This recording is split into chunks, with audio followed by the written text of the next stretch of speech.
ನಮಸ್ಕಾರ ಪ್ರಿಯ ವೀಕ್ಷಕರೇ, ಮತ್ತೊಮ್ಮೆ ನಿಮಗೆಲ್ಲ ನನ್ನ ಯೂಟ್ಯೂಬ್ ಚಾನಲ್ಗೆ ಸುಸ್ವಾಗತ. ನಾನು ಡಾಕ್ಟರ್ ಶಿವ ಮತ್ತು ನಾನಿವತ್ತು ನಿಮಗೆಲ್ಲ ನಾನೇ ಬರೆದಿರೋ ಅಘೋರಾತ್ರಿ ಸವಾರಿ ಅನ್ನೋ ಕಥೆಯನ್ನ ಹೇಳ್ತಾ ಇದ್ದೇನೆ. ಅಣ್ಣ ತಮ್ಮಂದ್ರಿಬ್ರು ಅಘೋರಾತ್ರಿಯೊಂದರಲ್ಲಿ ಬೈಕ್ನಲ್ಲಿ ಸವಾರಿ ಮಾಡುವಾಗ ಅವರಿಗೆ ಎದುರಾಗೋ ಪೈಶಾಚಿಕ ಅನುಭವಗಳ ಬಗ್ಗೆ ಈ ಕತೆ ಸುತ್ತುವರಿಯುತ್ತೆ. ಹಾಗಾದ್ರೆ ತಡ ಮಾಡದೆ ಕತೆ ಶುರು ಮಾಡೋಣ. 2003ರಲ್ಲಿ ನಾನು ಚಿತ್ರದುರ್ಗದಲ್ಲಿ PUC ಓದ್ತಾ ಇದ್ದೆ. ಅಲ್ಲಿಂದ 50 ಕಿಲೋಮೀಟರ್ ದೂರದಲ್ಲಿ ನನ್ನ ಅಪ್ಪನ ಊರಾದ ರಾಮಗಿರಿ ಇತ್ತು. ಅಲ್ಲಿ ನನ್ನ ತುಂಬಾ ಜನ ಸಂಬಂಧಿಕರು ಇದ್ದದ್ರಿಂದ ನಾವು ಯಾವುದೇ ಹಬ್ಬ ಹರಿದಿನ ಬಂದರೂ ಕೂಡ ಅಲ್ಲಿಗೆ ಹೋಗಿ ಬರೋದು ರೂಢಿ ಆಗ್ಬಿಟ್ಟಿತ್ತು. ಹೀಗೆ ಒಂದಿನ ರಾಮಗಿರಿಯಲ್ಲಿದ್ದ ನನ್ನ ತಾತನ ಮನೆಯಲ್ಲಿ ಪೂಜೆ ಇಟ್ಕೊಂಡಿದ್ರು. ನಂಗೆ ಪೂಜೆ ಪುನಸ್ಕಾರಗಳಲ್ಲಿ ಅಷ್ಟೇನು ಆಸಕ್ತಿ ಇಲ್ಲದೆ ಇದ್ರೂ ಕೂಡ ಅಮ್ಮನ ಒತ್ತಾಯದ ಮೇರೆಗೆ ರಾಮಗಿರಿಗೆ ಹೊರಡಲೇಬೇಕಾದ ಪರಿಸ್ಥಿತಿ ಬಂತು. ನಾನು ಚಿಕ್ಕಂದಿನಿಂದಲೂ ಹಾಸ್ಟೆಲ್ನಲ್ಲಿ ಇದ್ದಿದ್ರಿಂದಲೋ ಏನೋ ನನಗೆ ಈ ರೀತಿಯ ಆಚರಣೆಗಳ ಮೇಲೆ ಸ್ವಲ್ಪ ಆಸಕ್ತಿ ಕಡಿಮೆ.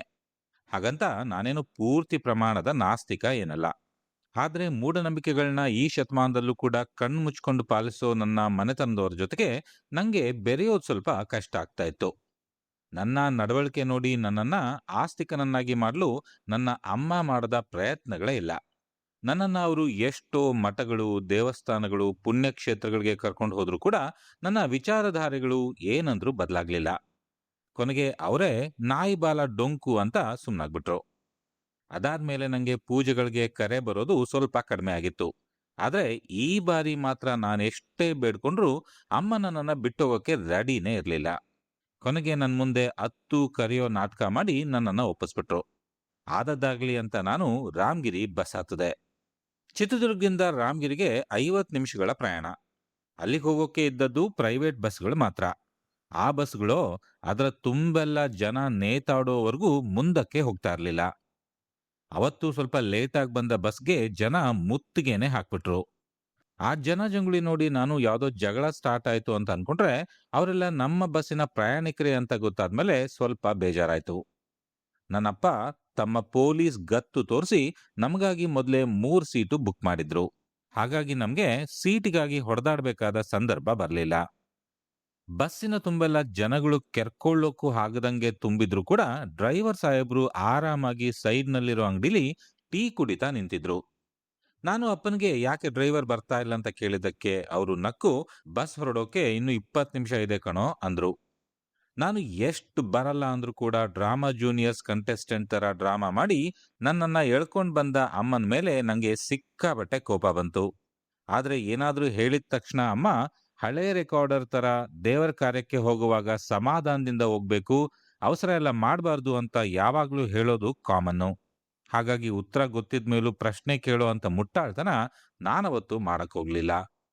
ಚಿತ್ರದುರ್ಗ ಬರಪೀಡಿತ ಪ್ರದೇಶವಾಗಿರೋದ್ರಿಂದ ರಸ್ತೆಯ ಎರಡೂ ಕಡೆ ಒಣಗಿದ ಗಿಡಗಳನ್ನ ಬಿಟ್ರೆ ಬೇರೇನೂ ಹೆಚ್ಚಿಗೆ ಕಾಣ್ತಾ ಇರಲಿಲ್ಲ. ಇನ್ನು ಹೊಲಗಳಲ್ಲಿ ಹಸಿರು ಬಣ್ಣ ಕಂಡಿದ್ದೇ ಕಡಿಮೆ ಅಂತ ಹೇಳ್ಬೇಕು. ಬೇಸಿಗೆ ಕಾಲ ಆಗಿದ್ರಿಂದ ಕಿಟಕಿ ಗ್ಲಾಸ್ ಹಾಕಿದ್ರೂ ಕೂಡ ಬಿಸಿಲು ಬೆಂಕಿಯ ಜ್ವಾಲೆ ತರ ಮೈಯೆಲ್ಲ ಸುಡ್ತಾ ಇತ್ತು. ಅದನ್ನ ತಡ್ಕೊಳ್ಳೋದು ಹೇಗಪ್ಪ ಅಂತ ಇನ್ನು ಯೋಚಿಸ್ತಾ ಇರ್ಬೇಕಾದ್ರೇನೆ ಯಾರೋ ಆ ಸಮಿ ತನ್ನ ಮೊಬೈಲ್ನಲ್ಲಿ ಸಾಂಗ್ ಹಾಕ್ದ. ಅದರ ಸೌಂಡು ಎಷ್ಟಿತ್ತಂದ್ರೆ ನಂಗೆ ನಿಜವಾಗ್ಲೂ ಇದು ಮೊಬೈಲ್ನ ಸ್ಪೀಕರಾ ಅಥವಾ ಅವನೇನಾದ್ರೂ ಮನೆಯಿಂದ ಸ್ಪೀಕರ್ನೇ ಹೊತ್ಕೊಂಡು ಬಂದಿದ್ದಾನೋ ಅನ್ನೋ ಹಾಗೆ ಅನಿಸ್ತಾ ಇತ್ತು. ಹೆಂಗಾದ್ರೂ ಸಾಯ್ಲಿ ಅನ್ಕೊಂಡು ಕಣ್ಮುಚ್ಕೊಂಡು ಮಲ್ಕೊಳ್ಳೋಣ ಅನ್ನೋ ಅಷ್ಟರಲ್ಲಿ ಮತ್ತೊಬ್ಬ ಸಮಿ ತನ್ನ ಮೊಬೈಲ್ನಿಂದಾನು ಕೂಡ ಸಾಂಗ್ ಹಾಕ್ದ. ಮೊದ್ಲಾದ್ರೆ ಒಂದು ಸಾಂಗ್ ಅನ್ನಾದ್ರೂ ಕೇಳ್ಬೋದಿತ್ತು, ಆದ್ರೆ ಈಗ ಎರಡೆರಡು. ನಾವು ಬಸ್ನಿಂದ ಇಳಿಯೋವರೆಗೂ ಅವರಿಬ್ಬರ ಮೊಬೈಲಿನ ಅಂತ್ಯಾಕ್ಷರಿ ಕಾರ್ಯಕ್ರಮ ಮುಗಿಯಲೇ ಇಲ್ಲ. ಆಶ್ಚರ್ಯ ಅಂದ್ರೆ ಬಸ್ನಲ್ಲಿದ್ದ ಯಾರೊಬ್ರು ಕೂಡ ಅದ್ರ ಬಗ್ಗೆ ತಲೆನೇ ಕೆಡಿಸ್ಕೊಳ್ಳಿಲ್ಲ. ತಮ್ಗೇನು ಕೇಳಿಸ್ತಾನೆ ಇಲ್ವೇನೋ ಅನ್ನೋ ಹಾಗೆ ಕೂತಿದ್ರು. ಅವರನ್ನೆಲ್ಲ ನೋಡಿದ್ಮೇಲೆ ನಂಗೆ ನನ್ನಲ್ಲೇ ಏನಾದ್ರೂ ಎಡವಟ್ಟಿರ್ಬಹುದಾ ಅನ್ನೋ ಆಲೋಚನೆ ಕೂಡ ಬಂತು. ಕೊನೆಗೆ ರಾಮಗಿರಿ ಬಂದಾಗ ನಾವು ಬಸ್ನಿಂದ ಇಳಿದು ಮನೆ ಕಡೆ ಹೆಜ್ಜೆ ಹಾಕುವಷ್ಟರಲ್ಲಿ ನನ್ ಮುಖ ಬಾಡ್ ಹೋಗಿ ಇಂಗು ತಿಂದ ಮಂಗನಂತೆ ಆಗ್ಬಿಟ್ಟಿತ್ತು. ನಾನು ಪೂಜೆ ನಡೆಯೋದು ನಮ್ಮ ಊರಲ್ಲೇ, ಅದರಲ್ಲೂ ನಮ್ಮ ಮನೆಯಲ್ಲೇ ಅಂತ ಅನ್ಕೊಂಡಿದ್ದೆ. ಆದ್ರೆ ಅಣ್ಣ ಹೇಳಿದ ನಂತರ ಗೊತ್ತಾದ ವಿಷಯ ಏನಂದ್ರೆ ಪೂಜೆ ಮನೆಯಲ್ಲಲ್ಲ, ರಾಮಗಿರಿಯಿಂದ 3 ಕಿಲೋಮೀಟರ್ ದೂರದಲ್ಲಿರೋ ನುಲೇನೂರಿನ ಪಕ್ಕದಲ್ಲಿರೋ ದೇವಸ್ಥಾನದಲ್ಲಿ ಅಂತ. ಅದನ್ ಕೇಳಿದ ಮೇಲೆ ಮತ್ತೊಂದ್ ಸ್ವಲ್ಪ ಬೇಜಾರಾಯ್ತು. ಹೇಗೋ ಸಂಜೆವರೆಗೂ ಅಲ್ಲಿ ಇಲ್ಲಿ ಓಡಾಡ್ಕೊಂಡು ಸುಮ್ನೆ ಟೈಮ್ ಪಾಸ್ ಮಾಡ್ದೆ. ಸಂಜೆ ಹೊತ್ತಿಗೆ ಅಣ್ಣ ಊರೆಲ್ಲ ಹುಡ್ಕಾಡಿ ಯಾರದ್ದೋ ಹಳೆ ಬೈಕ್ ತಗೊಂಡ್ ಬಂದಿದ್ದ. ಅದೊಂದು ಹಳೆ ಕಾಲದ royal Enfield bullet bike. 500 cc bike ಅದು. ಅದ್ರ ಭಾರ ಏನಿಲ್ಲ ಅಂದ್ರೂ 200 kg ಇರ್ಬೋದು. ದಾರಿ ಮಧ್ಯದಲ್ಲೇನಾದ್ರೂ ಅದು ಕೆಟ್ಟ ನಿಂತ್ಕೊಂಡ್ರೆ ಈ ಹಳ್ಳಿ ರೋಡ್ಗಳಲ್ಲಿ ಅದನ್ನ ದಬ್ಕೊಂಡ್ ಬರೋ ಅಷ್ಟರಲ್ಲಿ ನಮ್ಮ ಹೆಣ ಬೀಳೋದ್ ಗ್ಯಾರಂಟಿ ಅಂತ ಅನ್ಕೊಂಡೆ. ನಾನು ಮತ್ತು ಅಣ್ಣ ಎಲ್ಲರಿಗಿಂತ ಮೊದಲೇ ಬೈಕಲ್ಲಿ ಹೋಗಿ ದೇವಸ್ಥಾನದಲ್ಲಿ ಏನಾದ್ರೂ ಕೆಲಸ ಬಾಕಿ ಉಳಿದಿದ್ರೆ ಅದನ್ನೆಲ್ಲ ಉಳಿದವ್ರು ಬರೋ ಹೊತ್ತಿಗೆ ಮುಗಿಸಿರ್ಬೇಕು ಅಂತ ಅಪ್ಪ ಆರ್ಡರ್ ಮಾಡಿದ್ರು. ನಾನ್ ಕೆಲಸ ಮಾಡೋದು ಅಷ್ಟರಲ್ಲೇ ಇತ್ತು ಬಿಡಿ. ಎಲ್ಲಾ ಕೆಲಸನೂ ಅಣ್ಣನೇ ಮಾಡ್ತಿದ್ದ. ನಂಗೆ ಮನೆಯಲ್ಲೇ ಉಳ್ಕೊಂಡು ಮಾಡೋಕೇನು ಕೆಲಸ ಇಲ್ಲದೆ ಇದ್ದಿದ್ರಿಂದ ಅವನ ಜೊತೆ ಬೈಕ್ನಲ್ಲೇ ಹೊರಡೋದು ಒಳ್ಳೇದು ಅನ್ನಿಸ್ತು. ಉಳಿದ ಸಂಬಂಧಿಕರೆಲ್ಲ ಎತ್ತಿನ ಗಾಡಿಯಲ್ಲಿ ಬರೋಕೆ ತಯಾರಾಗ್ತಾ ಇದ್ರು. ಅಣ್ಣ ಆ ಬೈಕ್ ಸ್ಟಾರ್ಟ್ ಮಾಡಿದಾಗ ಅದು ನನ್ನ ಕಿವಿಯ ಪದರಗಳೇ ಹರಿದೋಗುವಷ್ಟು ಕೆಟ್ಟ ಶಬ್ದ ಮಾಡೋಕೆ ಶುರು ಮಾಡ್ತು. ಕಿವಿ ಪಕ್ಕಾನೆ ಬಂದೂಕ್ನಿಂದ ಗುಂಡು ಹೊಡೆದ್ರೂ ಕೂಡ ನಂಗೆ ಅಷ್ಟೊಂದು ನೋವಾಗ್ತಾ ಇರ್ಲಿಲ್ವೋ ಏನೋ. ಮನೆಯಲ್ಲಿದ್ದ ದನಕರುಗಳೆಲ್ಲ ಅದರ ಕೆಟ್ಟ ಶಬ್ದಕ್ಕೆ ಬೆಚ್ಚಿ ಎದ್ ನಿಂತ್ಕೊಂಡ್ಬಿಟ್ವು. ಎಲ್ಲಿಂದಲೋ 4-5 ನಾಯಿಗಳು ಓಡ್ ಬಂದು ಇಂಥ ಕೆಟ್ಟ ಶಬ್ದ ಮಾಡಿದ ಪ್ರಾಣಿಯಾದ್ರೂ ಯಾವುದು ಅನ್ನೋಂತೆ ಹುಡುಕಾಡಿದ್ವು. ನಮ್ಮ ಅಕ್ಕಪಕ್ಕದ ಮನೆಯ ಜನರೆಲ್ಲ ಯಾವುದು ಬಾಂಬೆ ಸಿಡೀತೋ ಅನ್ನೋ ಹಾಗೆ ಓಡ್ ಬಂದು ಹೊರಗೆ ನಿಂತು ಪಿಳಿ ಪಿಳಿ ಕಣ್ಬಿಡ್ತಾ ಇದ್ರು. ಅಣ್ಣನಿಗೆ ಅವರೆಲ್ಲ ಅವನನ್ನ ಹಾಗೆ ನೋಡ್ತಾ ಇದ್ದದ್ದು ಹೆಮ್ಮೆಯ ವಿಷಯವಾಗಿ ಕಂಡಿದ್ದು ನಿಜಕ್ಕೂ ವಿಪರ್ಯಾಸ. ನಂಗಂತೂ ಅವ್ರ ಮುಂದೆ ಮಾನ ಹೋದಂಗಾಯ್ತು. ಮುಖ ಮುಚ್ಕೊಳ್ಳೋಕು ಕೂಡ ಕೈಯಲ್ಲಿ ಏನೂ ಇರಲಿಲ್ಲ. ಕೊನೆಗೆ ಕರ್ಚೀಫ್ ತಗೊಂಡು ಮುಖ ಮುಚ್ಕೊಂಡು ನಡೆಯೋ ಬೇಗ ಇಲ್ಲಿ ಬೈದೆ. ಆದ್ರೆ ಅವನ್ ಮಾತ್ರ ನನ್ನ ಮಾತುಗಳಿಗೆ ಸ್ವಲ್ಪನೂ ಮರ್ಯಾದೆ ಕೊಡದೆ ರಾಜಗಾಂಭೀರ್ಯದಲ್ಲಿ ನಿಧಾನಕ್ಕೆ ಹೊರಟ. ನಾವು ದೇವಸ್ಥಾನಕ್ಕೆ ಬಂದು ತಲುಪಿದ 3 ಗಂಟೆಗಳ ನಂತರ ನಮ್ಮ ಎಲ್ಲಾ ಸಂಬಂಧಿಕರು 5 ಎತ್ತಿನ ಗಾಡಿಗಳಲ್ಲಿ ಬಂದಿಳಿದ್ರು. ಏನಿಲ್ಲ ಅಂದ್ರೂ 50 ಜನ ಇದ್ರು. ಅಷ್ಟು ಜನರು ಮಾಂಸಾಹಾರಿಗಳೇ ಆದ್ರಿಂದ ಅವರಿಗಾಗಿ 4 ಕೊಬ್ಬಿದ ಕುರಿಗಳನ್ನ ಕಡಿಬೇಕಾಗುತ್ತೆ ಅಂತ ತೀರ್ಮಾನಿಸಲಾಗಿತ್ತು. ಆ ಕೊಬ್ಬಿದ ಕುರಿಗಳನ್ನ ನೋಡಿ ಎಷ್ಟೋ ಜನರು ತಾವು ಪೂಜೆಗೆ ಬಂದಿರೋ ಉದ್ದೇಶವನ್ನೇ ಮರ್ತು ಹೋಗ್ಬಿಟ್ರು. ಕುರಿಗಳನ್ನ ನೋಡಿದ ಕೆಲವರ ಬಾಯಲ್ಲಿ ಆಗ್ಲೇ ನೀರೂರಕ್ಕೆ ಸ್ಟಾರ್ಟ್ ಆಗಿತ್ತು. ಪೂಜೆ ಮುಗಿಯೋ ಅಷ್ಟು ಹೊತ್ತಿಗೆ ಆಗ್ಲೇ ರಾತ್ರಿ ಆಗ್ಬಿಟ್ಟಿತ್ತು. ಒಂದ್ ಕಡೆ ದೊಡ್ಡ ಒಲೆ ಹಚ್ಚಿ ಹಲವಾರು ಗಂಡಸರು ಸೇರಿಕೊಂಡು ಮಾಂಸದ ಸಾರಿಗೆ ಮಸಾಲೆ ಹರಿತಾ ಇದ್ರು. ನಮ್ಮ ಮಂತನದಲ್ಲಿ ಹೀಗೆಲ್ಲ ದೊಡ್ಡ ಪ್ರಮಾಣದಲ್ಲಿ ಅಡಿಗೆ ಮಾಡುವಾಗ ಗಂಡಸರೇ ಮಾಡ್ತಾ ಇದ್ದದ್ದು ಸಾಮಾನ್ಯ. ಹೆಂಗಸರಿಗೆ ಯಾಕೆ ಅಡಿಗೆ ಮಾಡ್ಲಿಕ್ಕೆ ಬಿಡ್ತಾ ಇರ್ಲಿಲ್ವೋ ನಂಗೊತ್ತಿಲ್ಲ. ಒಟ್ನಲ್ಲಿ ಅಡಿಗೆ ಕಾರ್ಯವಂತೂ ತುಂಬಾ ಜೋರಾಗಿ ನಡೆದಿತ್ತು. ತುಂಡಿನ ಊಟ ಅಂದ್ಮೇಲೆ ಗುಂಡು ಇರ್ತಿದ್ರೆ ನಡೆಯುತ್ತಾ? ಅಡಿಗೆ ಆಗೋವರೆಗೂ ಹಲವಾರು ಗಂಡಸರು ಒಂದು ಮರದ ಕೆಳಗೆ ಕುತ್ಕೊಂಡು ದೊಡ್ಡ ಗುಂಡಿನ ಪಾರ್ಟಿ ಮಾಡ್ತಾ ಇದ್ರು. ಊಟಕ್ಕೆ ಕರೆ ಬರೋ ಹೊತ್ತಿಗೆ ಅವರೆಲ್ಲ ಆಗ್ಲೇ ಕುಡಿದು ತೇಲಾಡ್ತಾ ಇದ್ರು. ನಾನು ಚಿಕ್ಕನ್ನಿಂದಲೂ ಸಸ್ಯಾಹಾರಿಯಾಗಿಯೇ ಬೆಳೆದವನು. ಆದ್ರೆ ನಾನು ಸಸ್ಯಾಹಾರಿ ಅನ್ನೋದನ್ನ ನನ್ನ ಮಟನ್ ಆರಾಧಕ ಸಂಬಂಧಿಕರು ಒಪ್ಕೊಳ್ಳಕ್ಕೆ ತಯಾರೇ ಇರಲಿಲ್ಲ. ತಮ್ಮಲ್ಲೇ ಒಬ್ಬ ಸಸ್ಯಾಹಾರಿ ಬದುಕ್ತಾ ಇರೋದು ಅವರ ನಿದ್ದೆ ಕೆಡಿಸ್ಬಿಟ್ಟಿತ್ತು. ಹಾಗಾಗಿ ಅವರೆಲ್ಲ ಸೇರಿ ನಂಗೆ ಅವ್ರ ತರ ನಾನು ಕೂಡ ಮಾಂಸ ತಿನ್ಬೇಕು ಅಂತ ಸಿಕ್ಕಾಪಟ್ಟೆ ಬಲವಂತ ಮಾಡ್ತಾ ಇದ್ರು. ನಾನು ಒಪ್ಪೋದಿಲ್ಲ ಅಂತ ಎಲ್ರಿಗೂ ಗೊತ್ತಿದ್ದ ವಿಷಯವಾದ್ರೂ ಕೂಡ ಅವತ್ ಮಾತ್ರ ಯಾಕೋ ಎಲ್ರೂ ಹದ್ದು ಮೀರಿ ಬಲವಂತ ಮಾಡಿದ್ರಿಂದ ನಂಗೆ ಸಿಕ್ಕಾಪಟ್ಟೆ ಕೋಪ ಬಂದ್ಬಿಡ್ತು. ಅವರನ್ನೆಲ್ಲ ಒಮ್ಮೆ ಸರಿಯಾಗಿ ವಿಚಾರಿಸ್ಕೊಳ್ಬೇಕು ಅಂತ ಅನ್ಸಿದ್ರು ಕೂಡ ಯಾಕೋ ಮನಸ್ಸಾಗದೆ ಸುಮ್ನಾಗ್ಬಿಟ್ಟೆ. ನಾನ್ ಸುಮ್ನೆ ಇರೋದ್ ನೋಡಿ ಅವರೆಲ್ಲ ಇನ್ನೂ ಜಾಸ್ತಿ ಬಲವಂತ ಮಾಡೋಕೆ ಸ್ಟಾರ್ಟ್ ಮಾಡಿದ್ರು. ಇನ್ನು ರಾತ್ರಿ ಎಲ್ಲ ಇದೇ ನಡೆಯೋದ್ ಗ್ಯಾರಂಟಿ ಅಂತ ಗೊತ್ತಾದ್ಮೇಲೆ ನಂಗೆ ಅಲ್ಲಿರೋಕೆ ಮನಸ್ಸಾಗದೆ ಅಣ್ಣನಿಗೆ ನನ್ನನ್ನ ಮನೆಗೆ ವಾಪಸ್ ಕರ್ಕೊಂಡು ಹೋಗು ಅಂತ ಕೇಳ್ಕೊಂಡೆ. ನನ್ ಕಷ್ಟ ಅರ್ಥ ಮಾಡ್ಕೊಂಡವನಂತೆ ಅವನು ಕೂಡ ಒಪ್ಕೊಂಡ. ಊಟ ಮಾಡಿದ ನಂತರ ನಾವು ಬೈಕಲ್ಲಿ ಮನೆಗೆ ವಾಪಸ್ ಹೋಗುವುದು ಅಂತ ತೀರ್ಮಾನಿಸಿದ್ವಿ. ಹಾಗೆ ನಾವು ಹೊರಟಿದ್ದು ಯಾರಿಗೂ ಇಷ್ಟವಾಗ್ಲಿಲ್ಲ. ಅಲ್ಲಿದ್ದ ಹೆಂಗಸರನ್ನ ಬಿಟ್ರೆ ಉಳಿದವರ್ಯಾರು ನಾವು ಹೋಗ್ತಾ ಇರೋದನ್ನ ಕಂಡ್ರೂ ಕೂಡ ಮಾತಾಡೋಕೆ ಬರ್ದಷ್ಟು ಕುಡಿದ್ಬಿಟ್ಟಿದ್ರು. ಅಮ್ಮ ಮತ್ತೆ ಚಿಕ್ಕಮ್ಮಂದ್ರೆಲ್ಲ ಸೇರಿ ನನ್ನನ್ನ ತಡೆಯೋಕೆ ತುಂಬಾ ಪ್ರಯತ್ನ ಪಟ್ರು. ಆದ್ರೆ ನಾನಾಗ್ಲೇ ಮನಸ್ಸು ಮಾಡ್ಬಿಟ್ಟಿದ್ದೆ. ಅಮ್ಮ ನನ್ ಮೇಲೆ ಕೋಪ ಮಾಡ್ಕೊಂಡು ಏನಾದ್ರೂ ಮಾಡ್ಕೊಂಡು ಹಾಳಾಗೋಗು ಅಂತ ಸುಮ್ನಾಗ್ಬಿಟ್ರು. ಅಣ್ಣ ಎಲ್ಲಾ ಕೆಲ್ಸಗಳನ್ನ ಮುಗಿಸಿ ನಾವು ಮನೆಗೆ ಹೊರಡೋ ಹೊತ್ತಿಗೆ ಆಗ್ಲೇ ರಾತ್ರಿ 11 ಗಂಟೆ ಆಗಿತ್ತು. ನಾನು ನನ್ನ ಹಠ ಬಿಡೋನಲ್ಲ ಅಂತ ಗೊತ್ತಿದ್ದ ಅಪ್ಪ ಕೂಡ ಹೆಚ್ಚು ಮಾತಾಡ್ಲಿಲ್ಲ. ಒಂದ್ಸಾರಿ ಬೇಡ ಅನ್ನೋ ಹಾಗೆ ಮಾಡಿ ಸುಮ್ನಾಗ್ಬಿಟ್ರು. ಕೊನೆಗೆ ನಾವು ಹೊರಟಾಗ ಎಲ್ರೂ ತಮ್ಮದೇ ರೀತಿಯಲ್ಲಿ ಹುಷಾರಾಗಿ ಹೋಗ್ಬೇಕು ಅನ್ನೋ ಡೈಲಾಗ್ ಹೊಡೆದು ವಾಪಸ್ ಹೋದ್ರು. ಅವರನ್ನೆಲ್ಲ ಹಿಂದಕ್ಕೆ ಹಾಕಿ ನಾವು ಬೈಕ್ ಮೇಲೆ ಹೊರಟ್ವಿ. ಬೈಕ್ನಲ್ಲಿ ಮನೆ ಮುಟ್ಟೋಕೆ ನಮ್ಗೆ 20 ನಿಮಿಷಕ್ಕಿಂತ ಜಾಸ್ತಿ ಏನು ಬೇಕಿರ್ಲಿಲ್ಲ. ಆದ್ರೆ ನಂಗಿದ್ದ ಒಂದೇ ಒಂದು ಭಯ ಅಂದ್ರೆ ಈ ಬೈಕ್ ಏನಾದ್ರೂ ರಸ್ತೆ ಮಧ್ಯದಲ್ಲಿ ಕೆಟ್ಟ್ ನಿಂತ್ರೆ ನಮ್ ಕತೆ ಏನು ಅನ್ನೋದು. ಅಣ್ಣನಿಗೆ ಈ ರಸ್ತೆ ಏನು ಹೊಸದಲ್ಲ.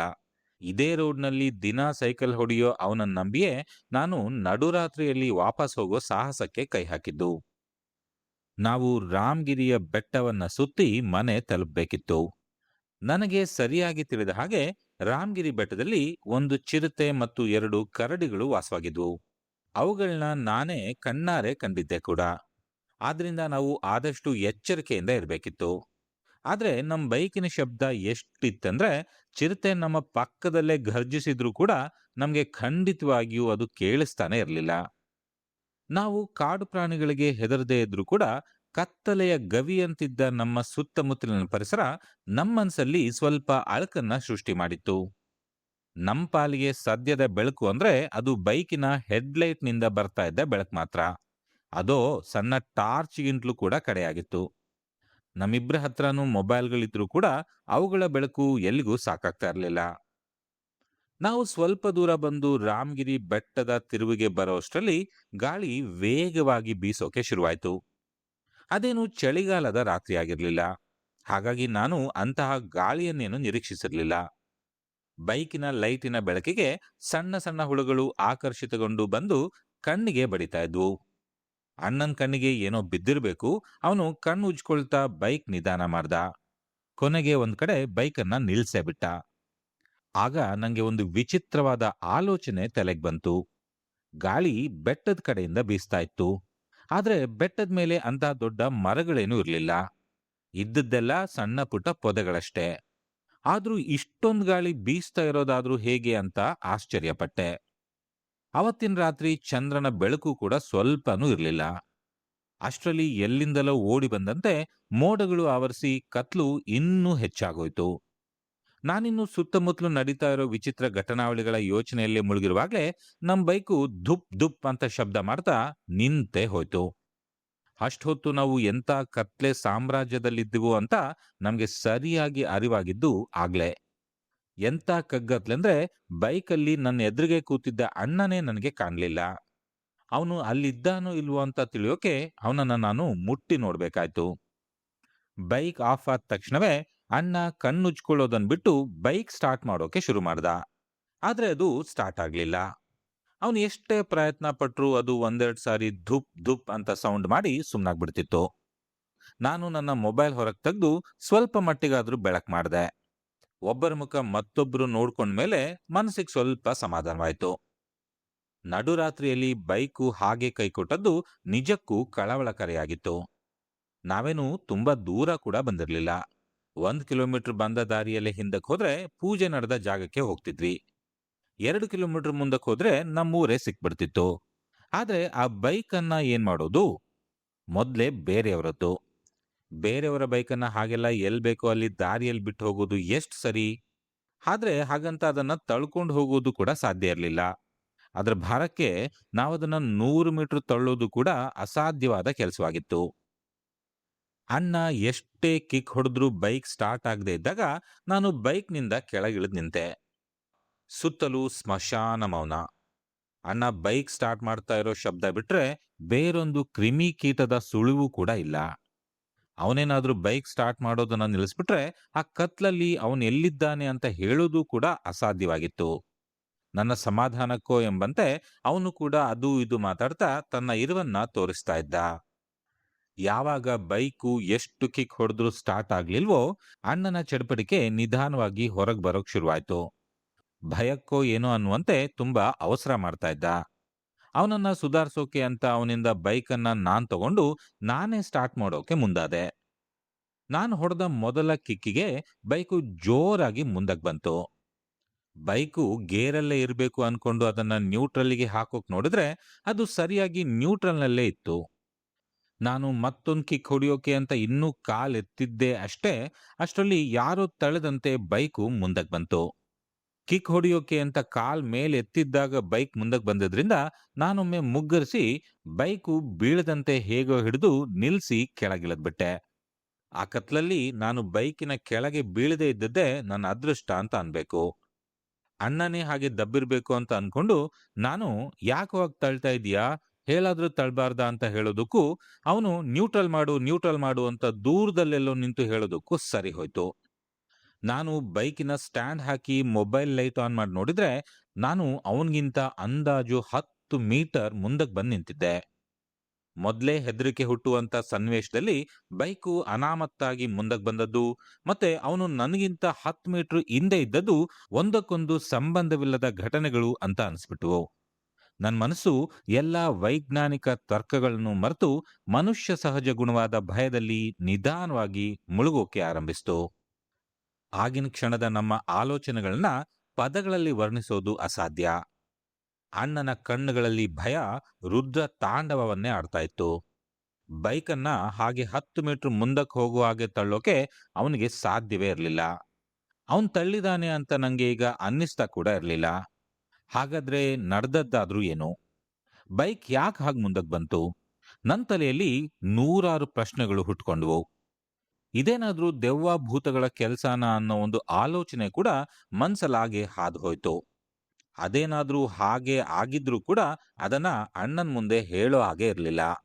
ಹಾಗೇನಾದ್ರೂ ನಾನು ಹೇಳಿದ್ರೆ ಆದ್ರೆ ಅಣ್ಣ ನನ್ನನ್ನು ಅಲ್ಲೇ ಬಿಟ್ಟು ಪರಾರಿಯಾಗೋ ಎಲ್ಲ ಸಾಧ್ಯತೆಗಳು ಕೂಡ ಇದ್ವು. ಮೊಬೈಲ್ ಬೆಳಕಿನಲ್ಲಿ ನಾನು ಅವನ ಮುಂದೆ ನಿಂತು ಇಷ್ಟೆಲ್ಲ ಯೋಚಿಸ್ತಾ ಇರುವಾಗ ಅವನು ನನ್ನ ಮುಖವನ್ನೇ ದಿಟ್ಟಿಸ್ಕೊಂಡು ನೋಡ್ತಾ ಇದ್ದ. ಅವನ ಮುಖ ನೋಡಿ ಒಂದು ಕ್ಷಣ ನನಗೆ ಇವನ್ಗೆ ಏನಾದ್ರೂ ದೆವ್ವ ಗಿವ್ವ ಮೆಟ್ಕೊಂಡ್ ಬಿಡ್ತಾ ಅನ್ನೋ ಆಲೋಚನೆ ಕೂಡ ಬಂತು. ಆದ್ರೆ ನಾನು ಎಷ್ಟೇ ಕಷ್ಟವಾದ್ರೂ ನನ್ನ ಹೆದರಿಕೆಯನ್ನ ಅವನಿಗೆ ತೋರ್ಸೋದ್ ಬೇಡ ಅಂತ ಮನಸ್ಸಿನಲ್ಲೇ ತೀರ್ಮಾನ ಮಾಡ್ಕೊಂಡೆ. ಏನು ನಡ್ದೇ ಇಲ್ವೇನೋ ಅನ್ನೋ ಹಾಗೆ, ಛೆ, ಎಂತ ದರಿದ್ರ ಬೈಕ್ ಇದು, ಈಗಿದನ್ನ ಮನೆವರೆಗೂ ದಬ್ಕೊಂಡು ಹೆಂಗ್ ಹೋಗ್ಬೇಕೋ ಗೊತ್ತಿಲ್ಲ. ಅಣ್ಣ, ಮುಂದಿನ ಸಾರಿ ಒಳ್ಳೆ ಬೈಕ್ ಇದ್ರೆ ಮಾತ್ರ ತಗೊಂಡ್ ಬಾ ಅಂತ ಹೇಳ್ದೆ. ಅದಕ್ಕವನು ಹೂ ಅನ್ಲಿಲ್ಲ, ಆ ಅನ್ಲಿಲ್ಲ. ನನಗೆ ಅವನ ಮೌನ ಅಂತಹ ಸಮಯದಲ್ಲೂ ಕೂಡ ಹಾಸ್ಯಾಸ್ಪದವಾಗಿ ಕಾಣಿಸ್ತು. ಖಂಡಿತವಾಗಿಯೂ ಬಹಳ ಹೆದರಿದಾನೆ ಅಂತ ಗೊತ್ತಾಯ್ತು. ಇನ್ನು ನಾನು ಕೂಡ ಹೆದರಿದ್ದೇನೆ ಅಂತ ಅವನಿಗೆ ಗೊತ್ತಾದ್ರೆ ಕೆಲ್ಸ ಕೆಡುತ್ತೆ ಅಂತ ಅರ್ತು ಮತ್ತೆ ಬೈಕ್ ಸ್ಟಾರ್ಟ್ ಮಾಡೋಕೆ ಅಂತ ಮುಂದಾದೆ. ಕಿಕ್ ಹೊಡೆದಾಗ ಈ ಬಾರಿ ಬೈಕ್ ಅಲ್ಲೇ ಇದ್ದು ಒಮ್ಮೆ ಧುಪ್ ಅಂತ ಹೇಳಿ ಮತ್ತೆ ಆಫ್ ಆಯ್ತು. ಆದ್ರೆ ಅದು ಮುಂದಕ್ಕೇನು ಹೋಗ್ಲಿಲ್ಲ. ಸುಮ್ನೆ ಏನೆಲ್ಲ ಯೋಚಿಸ್ಬಿಟ್ಟೆ ಅಂತ ನನ್ ಬಗ್ಗೆ ನಾನೇ ಮನಸ್ಸಲ್ಲಿ ನಕ್ಕೆ. ಕತ್ಲಲ್ಲಿ ಅಣ್ಣನ್ಗೆ ಅದು ಗೊತ್ತಾಗಿರ್ಲಿಕ್ಕಿಲ್ಲ. ಅವನಿನ್ನು ಮೊಬೈಲ್ ಆನ್ ಮಾಡಿಟ್ಕೊಂಡು ದೆವ್ವದಂತೆ ನಿಂತಲ್ಲೇ ನಿಂತೇ ಇದ್ದ. ನಾನು ಮತ್ತೆ ಎಷ್ಟೇ ಪ್ರಯತ್ನಿಸಿದ್ರೂ ಕೂಡ ಬೈಕು ನನಗೆ ಕ್ಯಾರೇ ಅನ್ಲಿಲ್ಲ. ಕೊನೆಗೆ ನನಗೆ ಕಾಲ್ ನೋವೇ ಬಂದ್ ಹೋಯ್ತು. ಸರಿ, ಇನ್ನು ಇದನ್ನ ಸ್ಟಾರ್ಟ್ ಮಾಡೋದು ಆಗದ ಮಾತು ಅನ್ಕೊಂಡು ಅಪ್ಪನಿಗೆ ಫೋನ್ ಮಾಡೋದಕ್ಕೆ ಮೊಬೈಲ್ ನೋಡ್ದೆ. ಆದ್ರೆ ಅಲ್ಲಿ ಸಿಗ್ನಲ್ ಇರ್ಲಿಲ್ಲ. ನಾನು ಕೊನೆ ಬಾರಿ ಬೈಕನ್ನ ಸ್ಟಾರ್ಟ್ ಮಾಡೋಕೆ ಪ್ರಯತ್ನಿಸಿದೆ. ಏನೂ ಉಪಯೋಗವಾಗ್ಲಿಲ್ಲ. ನಾನು ಅದರಲ್ಲಿ ಪೆಟ್ರೋಲ್ ಇದೆಯೋ ಅಂತ ತಿಳಿಯೋಕೆ ಜೋರಾಗಿ ಅಲ್ಲಾಡಿಸ್ ನೋಡ್ದೆ. ಅದರಲ್ಲಿದ್ದ ಪೆಟ್ರೋಲ್ ಜೋರಾಗಿ ಕುಲುಕಿದಂತೆ ಶಬ್ದ ಮಾಡ್ತು. ಹಾಗಿದ್ರೆ ಇದು ಪೆಟ್ರೋಲ್ ಪ್ರಾಬ್ಲಮ್ ಅಲ್ಲ ಅಂತ ಅನ್ಕೊಂಡು ಮತ್ತೊಂದ್ ಸರ್ತಿ ಸ್ಟಾರ್ಟ್ ಮಾಡೋಕೆ ರೆಡಿ ಆಗ್ತಾ ಇದ್ದೆ. ಅಷ್ಟರಲ್ಲಿ ದೂರದಲ್ಲೆಲ್ಲೋ ನಮ್ಮ ಬಲಗಡೆಯಿಂದ ಯಾರೋ ಕರ್ಕಶವಾಗಿ ಕಿರಿಚಿದ ಶಬ್ದ ಕೇಳಿಸ್ತು. ಆ ಶಬ್ದ ಎಷ್ಟು ಕರ್ಕಶವಾಗಿತ್ತಂದ್ರೆ ಒಂದು ಕ್ಷಣ ನಮ್ಮ ಆತ್ಮಗಳು ನಮ್ಮ ದೇಹವನ್ನ ಬಿಟ್ಟು ಹೊರಗೋಗಿ ಮತ್ತೆ ವಾಪಸ್ ಬಂದಂಗಾಯ್ತು. ನಾವಿಬ್ರು ಎಲ್ಲವನ್ನು ಮರೆತು ಶಬ್ದ ಬಂದ ಕಡೆಗೆ ಭಯದ ಕಣ್ಗಳಿಂದ ನೋಡ್ಕೊಂಡು ನಿಂತ್ಕೊಂಡ್ವಿ.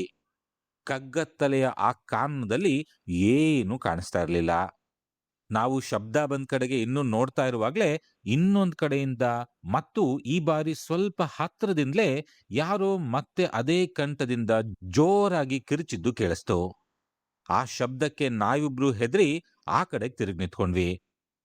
ನಾವಿನ್ನು ಏನಾಯ್ತು ಅಂತ ತಿಳಿಯೋ ಅಷ್ಟರಲ್ಲಿ ಮತ್ತೊಮ್ಮೆ ಯಾರೋ ಜೋರಾಗಿ ಬೈಕಿನ ಮುಂದಿನ ದಿಕ್ಕಿನಿಂದ ತುಂಬಾ ಹತ್ತಿರದಿಂದಲೇ ಕಿರಿಚಿದ ಶಬ್ದ ಬಂತು.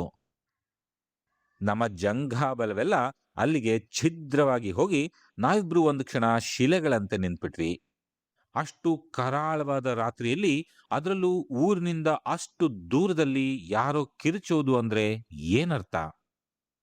ಆ ಅಘೋರಾತ್ರಿಯ ಕಗ್ಗತ್ತಲ ಕಾನನದಲ್ಲಿ ಬಂದ ಆ ಶಬ್ದ ನನಗೆ ಮನುಷ್ಯ ಪ್ರಾಣಿಯಿಂದ ಬಂದದ್ದು ಅಂತ ಯಾಕೋ ಅನ್ನಿಸ್ಲೇ ಇಲ್ಲ. ನಾನು ರಾಮಗಿರಿಯ ಬೆಟ್ಟದ ಸುತ್ತಮುತ್ತಲಿರುವ ಹೊಲಗಳಲ್ಲಿ ಹಲವಾರು ಭೂತಗಳಿದಾವೆ ಅಂತ ಕೇಳಿದ್ದೆ. ಆದ್ರೆ ಅವುಗಳೆಲ್ಲ ಕಟ್ಟುಕತೆಗಳು ಅಂತ ನಿರ್ಲಕ್ಷ್ಯ ಮಾಡಿದ್ದೆ. ಆದ್ರೆ ನಮ್ಮ ಆಗಿನ ಪರಿಸ್ಥಿತಿಯನ್ನು ಅರ್ಥ ಮಾಡ್ಕೊಳ್ಳೋಕೆ ವಿಜ್ಞಾನದ ಯಾವ ಸಿದ್ಧಾಂತವನ್ನ ತಾಳೆ ಹಾಕಿ ನೋಡ್ಬೇಕೋ ನಂಗೆ ಗೊತ್ತಾಗ್ಲಿಲ್ಲ. ಅಷ್ಟೆಲ್ಲ ಆದ್ಮೇಲೂ ಕೂಡ ಇನ್ನು ಏನೂ ಆಗೇ ಇಲ್ಲ ಅನ್ನೋ ಹಾಗೆ ನಡ್ಸೋದು ಅಸಾಧ್ಯವಾಗ್ಬಿಟ್ಟಿತ್ತು. ನಾನು ಬೈಕಿಂದ ಇಳಿದು ಅಣ್ಣನ ಕಡೆ ನೋಡ್ದೆ. ಅವನು ನನ್ನನ್ನೇ ಕಣ್ಣು ದೊಡ್ಡದಾಗಿ ಮಾಡ್ಕೊಂಡು ನೋಡ್ತಾ ಇದ್ದ. ನಿಜ ಹೇಳ್ಬೇಕಂದ್ರೆ ನನ್ಗೀಗ ದೂರದ ದೆವ್ವಕ್ಕಿಂತ ಪಕ್ಕದಲ್ಲಿರೋ ಅಣ್ಣನನ್ನ ನೋಡೇ ಜಾಸ್ತಿ ಭಯವಾಗ್ತಾ ಇತ್ತು. ಇದೆಲ್ಲದರ ನಡುವೆ ನಾನು ಮತ್ತೊಂದು ವಿಚಿತ್ರವಾದ ಸಂಗತಿಯನ್ನ ಗಮನಿಸಿದೆ. ನಮ್ಮ ಸುತ್ತಲೂ ಅಸಾಧ್ಯವಾದ ಕತ್ಲಿದ್ದದ್ದು ಸರಿನೇ ಆಗಿತ್ತು. ಆದರೆ ಆ ಕತ್ತಲಿನಲ್ಲಿದ್ದ ಆ ಅಸಾಧ್ಯವಾದ ಮೌನ ನನ್ನನ್ನ ಕಂಗಾಲಾಗಿಸ್ಬಿಟ್ಟಿತ್ತು. ರಾತ್ರಿಯಲ್ಲಿ ಹಲವಾರು ಕೀಟಗಳು ಶಬ್ದ ಮಾಡ್ತವೆ, ಕಪ್ಪೆಗಳು ಉದುರುತ್ತವೆ, ಬಾವಲಿಗಳು ಚೀರ್ತವೆ. ಆದ್ರೆ ಇಲ್ಲಿ ಮಾತ್ರ ಅದ್ಯಾವುದೂ ಇರಲಿಲ್ಲ. ಹಾಗಾದ್ರೆ ಇಲ್ಲಿ ಯಾವುದೇ ಕೀಟಗಳು ಕೂಡ ಇಲ್ವಾ? ಅದೇಗ್ ಸಾಧ್ಯ? ಕೆಟ್ಟ ಆಲೋಚನೆಗಳು ನನ್ನನ್ನ ಪೂರ್ತಿಯಾಗಿ ಆವರಿಸೋಕೆ ಬಿಡಬಾರ್ದು ಅಂತ ಅನ್ಕೊಂಡು ಬೈಕನ್ನ ಸ್ಟಾರ್ಟ್ ಮಾಡೋದ್ರ ಬಗ್ಗೆ ಯೋಚನೆ ಮಾಡಿದೆ. ಪರಿಸ್ಥಿತಿ ಕೈ ಮೀರೋದಕ್ಕೆ ಇನ್ನು ಕೆಲವೇ ನಿಮಿಷಗಳು ಉಳಿದಿವೆ ಅಂತ ಅನ್ಸೋಕ್ ಶುರುವಾಗಿತ್ತು. ಇಂಥ ಸಮಯದಲ್ಲಿ ಏನಾದ್ರೂ ಮೈ ಮರೆತ್ಬಿಟ್ರೆ ಕತೆ ಮುಗ್ದಂತೆ ಅಂತ ಅನ್ಕೊಂಡು ಅಣ್ಣನ ಕೈ ಹಿಡಿದು ಅವನನ್ನ ಹತ್ರ ಎಳ್ಕೊಂಡೆ. ಅವನು ಓಡೋಗ್ಬಾರ್ದು ಅಂತ. ಅವನು ಥರಥರನೆ ನಡುಗ್ತಾ ಇರೋದು ಅವನ ಕೈ ಹಿಡಿದಾಗ ಗೊತ್ತಾಯ್ತು. ಮಹಾನ್ ದೈವ ಭಕ್ತನಾದ ಅಣ್ಣನೇ ಹೀಗಾದ್ರೆ ಇನ್ನು ನನ್ ಕತೆ ಏನು? ನಾನು ಹಲವಾರು ಬಾರಿ ಬುಲೆಟ್ ಬೈಕನ್ನ ಜನರು ತಳ್ಳಿ ಸ್ಟಾರ್ಟ್ ಮಾಡೋದನ್ನ ನೋಡಿದ್ದೆ. ಅದನ್ನು ಒಮ್ಮೆ ಮಾಡಿ ನೋಡೋಣ ಅಂತ ಅನ್ಕೊಂಡು ಅಣ್ಣನಿಗೆ ಬೈಕನ್ನ ತಳ್ಳೋಕೆ ಹೇಳಿದೆ. ಅದೃಷ್ಟಕ್ಕೆ ಅವನು ಏನೂ ಮಾತಾಡದೆ ಬೈಕನ್ನ ತಳ್ಳೋಕೆ ಶುರು ಮಾಡ್ದ. ಅವನೇನಾದ್ರೂ ನಾನು ಹೇಳಿದ್ದನ್ನ ಕೇಳದೆ ಹಾಗೆ ನನ್ನನ್ನೇ ಗುರಾಯಿಸ್ತಾ ನಿಂತಿದ್ದ ಅಂದ್ರೆ ನಿಜವಾಗ್ಲೂ ಅವನ ಮೇಲೇನೆ ಬೈಕನ್ನ ದುಡಿ ಅಲ್ಲಿಂದ ನಾನೇ ಓಡೋಗ್ಬಿಡ್ತಾ ಇದ್ದೆ. ನಮ್ಮ ಅದೃಷ್ಟ ವಾಪಸ್ ಮರಳಿ ಬಂದಂತೆ ತಳ್ಳಿದ ತಕ್ಷಣವೇ ಬೈಕು ಜೋರಾಗಿ ಶಬ್ದ ಮಾಡ್ತಾ ಸ್ಟಾರ್ಟ್ ಆಗ್ಬಿಡ್ತು. ದೇವರ ದಯೆ ಅಂತ ಅನ್ಕೊಂಡು ಮತ್ತೆ ಹಿಂದಕ್ ನೋಡದೆ ಬೈಕನ್ನ ಊರ್ ಕಡೆಗೆ ದೌಡಾಯಿಸ್ಬಿಟ್ಟೆ. ಬೈಕ್ ಓಡಿಸುವಾಗ ನಂಗೆ ಎಲ್ಲಿಲ್ಲದ ಎಚ್ಚರವಿತ್ತು. ಸಮಾಧಾನಕ್ಕಾಗಿ ಅಣ್ಣನಿಗೆ ನನ್ನ ಭುಜದ ಮೇಲೆ ಕೈ ಇಟ್ಕೊಂಡು ಕೂತ್ಕೋ ಅಂತ ಹೇಳಿದೆ. ಅದರಿಂದ ಇಬ್ರಿಗೂ ಸ್ವಲ್ಪ ಮಟ್ಟಿಗಾದ್ರೂ ಭಯ ಕಡಿಮೆ ಆಗುತ್ತೆ ಅನ್ನೋದು ನನ್ನ ಅನಿಸಿಕೆ ಆಗಿತ್ತು. ನಾವು ಊರಿಂದ ಕೇವಲ 1 ಕಿಲೋಮೀಟರ್ ದೂರವಿದ್ದೆವು ಅಷ್ಟೇ. ಆಗ ಮತ್ತೊಮ್ಮೆ ಹಿಂದಿನಿಂದ ಯಾರೋ ಜೋರಾಗಿ ಕಿರಿಚಿದ್ದು ಕೇಳಿಸ್ತು. ನಾನು ಬೈಕಿನ ವೇಗ ಹೆಚ್ಚಿಗೆ ಮಾಡಿದೆ. ನಮ್ಮ ವೇಗ ಹೆಚ್ಚಾದಂತೆ ಆ ಕೂಗಿನ ಶಬ್ದವೂ ಕೂಡ ಹೆಚ್ಚಾಗ್ತಾ ಹೋಯ್ತು. ಅಣ್ಣ ನನ್ನ ಕಿವಿ ಹತ್ರ ಬಂದು ಯಾವುದೇ ಕಾರಣಕ್ಕೂ ಬೈಕ್ ನಿಲ್ಲಿಸ್ಬೇಡ ಅಂತ ನಿಧಾನಕ್ಕೆ ಹೇಳ್ದ. ನಿಜ ಹೇಳ್ಬೇಕಂದ್ರೆ ಅವ್ನು ನಿಲ್ಸು ಅಂದ್ರೂ ಕೂಡ ಬೈಕನ್ನ ನಿಲ್ಸೋ ಸ್ಥಿತಿಯಲ್ಲಿ ನಾನಿರ್ಲಿಲ್ಲ. ನನ್ನ ಇಡೀ ದೇಹ ಈಗ ಬೈಕಿನ ಒಂದು ಭಾಗವೇ ಆಗೋಗ್ಬಿಟ್ಟಿತ್ತು. ಇದ್ದಕ್ಕಿದ್ದಂತೆ ಕಿರಿಚುವ ಶಬ್ದ ನಿಂತು ಹೋಗಿ ಅಸಾಧ್ಯವಾದ ಮೌನ ನಮ್ಮನ್ನ ಆವರಿಸ್ಕೊಳ್ತು. ಶಬ್ದ ನಿಂತಿದ್ರಿಂದ ನಾನು ಸ್ವಲ್ಪ ವಿಚಲಿತನಾಗಿ ಅಣ್ಣನ ಕಡೆ ನೋಡ್ಬೇಕೆಂದು ಹಿಂದಕ್ಕೆ ತಿರುಗಿ ನೋಡಿದ್ರೆ ಅವನು ನನ್ನಷ್ಟೇ ವಿಚಲಿತನಾಗಿರೋದನ್ನು ಕಂಡು ಸುಮ್ಮನಾಗ್ಬಿಟ್ಟೆ. ನಾವು ಊರನ್ನ ಸಮೀಪಿಸಿದೆವು ಅಂತ ಮುಖದಲ್ಲಿ ಮಂದಹಾಸವಿನ್ನು ಮೂಡ್ತಾ ಇತ್ತು. ಅಷ್ಟರಲ್ಲಿ ದಾರಿಯಲ್ಲಿ ಏನನ್ನು ನೋಡಿ ಎದೆ ಒಡೆದಂಗಾಗಿ ಜೋರಾಗಿ ಬ್ರೇಕ್ ಹಾಕುತ್ತಾ ಬೈಕನ್ನ ನಿಲ್ಲಿಸ್ಬಿಟ್ಟೆ. ಅಣ್ಣ ಏನಾಯ್ತು ಅಂತ ಗಾಬರಿಯಿಂದ ಕೇಳಿದಾಗ ನಾನು ಅವನಿಗೆ ಮುಂದಿನ ರಸ್ತೆಯ ಕಡೆಗೆ ಕೈ ಮಾಡಿ ತೋರಿಸಿದೆ. ನಾವಿಬ್ರು ಮತ್ತೇನನ್ನು ಮಾತೇ ಆಡ್ಲಿಲ್ಲ. ನಮ್ಮ ಮುಂದಿದ್ದ ರಸ್ತೆಯಲ್ಲಿ ಯಾರೋ ಹೆಂಗಸು ಬಿಳಿ ಸೀರೆ ಉಟ್ಕೊಂಡು ಕೂದಲನ್ನ ಕೆದರ್ಕೊಂಡು ರೋಡಿನ ಉದ್ದಕ್ಕೂ ಮಲ್ಕೊಂಡಿದ್ಲು. ಪ್ರಿಯ ವೀಕ್ಷಕರೇ, ಇದು ಅಘೋರಾತ್ರಿ ಸವಾರಿಯ ಭಾಗ 1ರ ವಿಡಿಯೋ. ಈ ಕಥೆಯ ಉಳಿದ ಭಾಗವನ್ನು ನಾನು ಮುಂದಿನ ವಿಡಿಯೋದಲ್ಲಿ ಪೂರ್ತಿಗೊಳಿಸ್ತೇನೆ. ನಿಮಗೆ ಈ ವಿಡಿಯೋ ಇಷ್ಟವಾಗಿದ್ರೆ ದಯವಿಟ್ಟು ಈ ವಿಡಿಯೋವನ್ನು ಲೈಕ್ ಮಾಡಿ, ಶೇರ್ ಮಾಡಿ ಮತ್ತು ನನ್ನ ಚಾನಲ್ಗೆ ಸಬ್ಸ್ಕ್ರೈಬ್ ಆಗಿ ಅಂತ ಕೇಳ್ಕೊಳ್ತೇನೆ. ಮುಂದಿನ ವಿಡಿಯೋದಲ್ಲಿ ಮತ್ತೆ ಸಿಗೋಣ. ನಮಸ್ಕಾರ.